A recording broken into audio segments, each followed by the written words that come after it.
Athens ان کی ایک دیوی کا نام تھا جس کے نام پر اس شہر کا نام بھی رکھا گیا۔ اس ملک میں جو لڑکے 18 سال کے ہو جاتے ہیں ان سب کو ایتھنز کی دیوی کے مندر میں جا کر وفاداری کا حلف لینا پڑتا ہے۔ اس شہر ایتھنز کی آبادی 42 لاکھ کے قریب ہے، یعنی یونان کی 1/3 آبادی اسی شہر میں آباد ہے۔ ناظرین گرامی، کیا آپ جانتے ہیں افلاطون، ارسطو اور فقرات کا تعلق بھی اسی ملک یونان سے تھا، جو اپنے وقت کے عظیم فلاسفر تھے، اور آج بھی بہت سی جگہوں پر ان کے ناموں کا استعمال بھی کیا جاتا ہے۔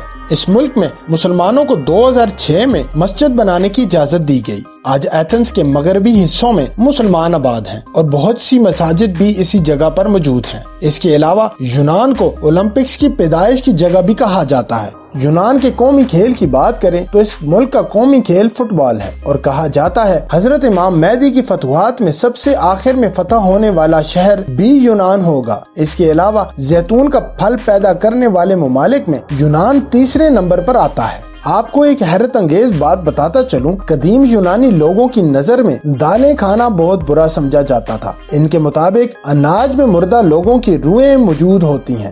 اس ملک کی زبان دنیا کی قدیم ترین زبانوں میں سے ایک ہے، اور یونانی زبان آج بھی استعمال ہوتی ہے۔ ناظرین گرامی، خانہ کعبہ میں لگا ہوا ماربل سب نے ہی دیکھا ہوگا، کچھ کو اللہ پاک نے وہاں بلا کر دکھایا ہوگا اور کچھ نے تصاویر یا ویڈیوز میں دیکھا ہوگا، اور یہ پتھر 50 سینٹی گریڈ کی گرمی میں بھی ٹھنڈا رہتا ہے۔ کیا آپ جانتے ہیں یہ ماربل کس ملک سے لا کر لگایا گیا تھا؟ جی ہاں ناظرین، یہ ماربل بھی یونان کا ہے۔ یونان کے ایک جزیرے تھاسوس میں یہ پتھر پایا جاتا ہے، اور اسے دنیا کا سفید ترین پتھر بھی کہا جاتا ہے، اور یہ ماربل دنیا کا نایاب اور مہنگا ترین ماربل ہے۔ مزے کی بات یہ ہے کہ یہ ماربل اس جزیرے کے علاوہ آپ کو دنیا میں اور کہیں نہیں ملے گا، اور اگر اس پتھر کی قیمت کی بات کی جائے تو $400 اسکوائر میٹر تک ہوتی ہے۔ دنیا میں پائے جانے والے پتھروں میں تھاسوس کے پتھر کی خصوصیات سب سے منفرد ہے۔ اس پتھر کی خاص بات یہ ہے، یہ پتھر اپنے اندر گرمی کی شدت کو آنے نہیں دیتا۔ اس کے علاوہ اس پتھر کو ترکی کی مسجد آیا صوفیہ میں بھی لگایا گیا ہے۔ ناظرین گرامی، اگر یونان کی جی ڈی پی کی بات کی جائے تو $250 بلین اس ملک کی جی ڈی پی ہے۔ اس ملک میں رہنے والے لوگوں کی سالانہ آمدنی $36,000 ہے، جو پاکستانی روپے کے مطابق تقریباً 1 کروڑ اور انڈین روپے کے مطابق 30,13,000 روپے کے برابر ہے۔ کیا آپ جانتے ہیں اولمپکس کا آغاز بھی اسی ملک یونان سے ہوا تھا، جو اس کے شہر اولمپیا سے ہوا تھا۔ قدیم دور میں اپنے دیوی اور دیوتاؤں کو طاقت دکھانے کے لیے کھیل کے مقابلے کروائے جاتے تھے۔ آہستہ آہستہ یہ کھیل پوری دنیا میں پھیلنے لگا، اور اولمپیا شہر سے اولمپکس کا باقاعدہ آغاز ہو گیا۔ یونان کا شرح خواندگی ریٹ 99% ہے، مطلب یورپ کے باقی ممالک کی طرح یہ ملک بھی پڑھا لکھا ہے۔ اس ملک میں بھی بہت سی اچھی یونیورسٹیز موجود ہیں، جن میں National Technical University of Athens, Aristotle University, اس کے علاوہ اور بھی بہت اچھی یونیورسٹیز موجود ہیں۔ اس ملک میں رہنے کے خرچے کی بات کریں تو یہاں €12,000 سالانہ خرچہ آتا ہے، جس میں کھانا، رہائش اور بل سب کچھ شامل ہے۔ ناظرین، اس ملک میں بہت سے پاکستانی اور انڈینز ورک پرمٹ پر آتے ہیں۔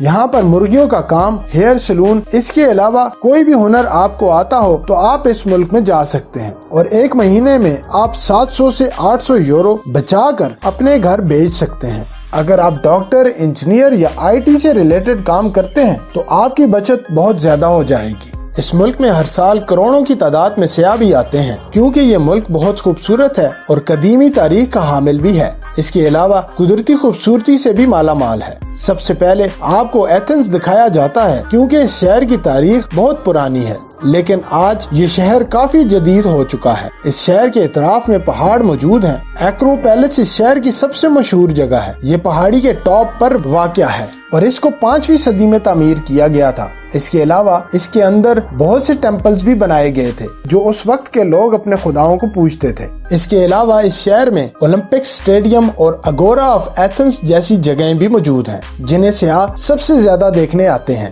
اگر آپ کا یونان جانا ہو تو سینٹرونی کا وزٹ ضرور کریں۔ یہ ایک بہت ہی خوبصورت جزیرہ ہے جو پہاڑوں پر واقع ہے۔ اس جگہ کا منظر بہت دلکش اور خوبصورت ہے۔ یہاں کی سفید عمارتیں سب سے زیادہ سیاحوں کو اپنی طرف مائل کرتی ہیں۔ اس شہر کی تاریخی گلیاں ایک الگ ہی منظر پیش کرتی ہیں، اسی وجہ سے سیاح اس شہر میں سب سے زیادہ آنا پسند کرتے ہیں۔ آپ اس جزیرے پر شپ یا جہاز کے ذریعے جا سکتے ہیں۔